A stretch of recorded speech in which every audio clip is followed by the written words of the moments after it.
I thought of the book as directed to philosophers.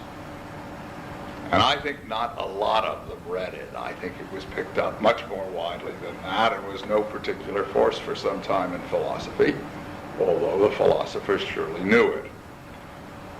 But I remember, I guess it was Peter Hempel's telling me that he had been to a meeting in, I think it was Israel, in which groups had gathered and said that book should be burned. And all this talk about irrationality.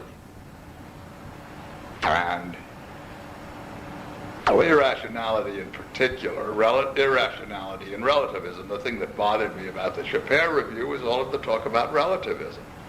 I didn't think it was, I thought, I saw why he said that, but I thought if he thought a little bit more seriously about what relativism was and what I was saying, he would not have said anything like that.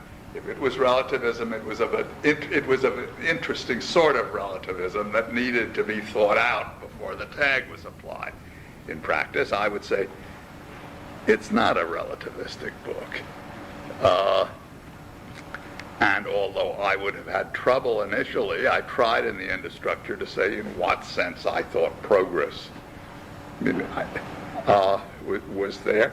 I largely squeezed it out, the answer to that. Talked about the accumulation of puzzles.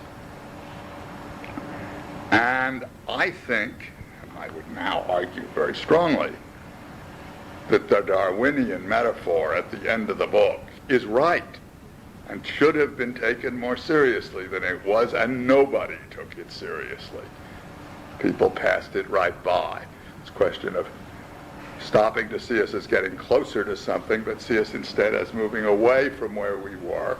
And that was, I was saying that was beyond anything I'd really quite grasped until the point at which I had to really wrestle with that problem and say something.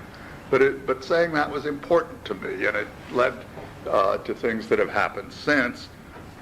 And I think it might have been picked up and recognized more.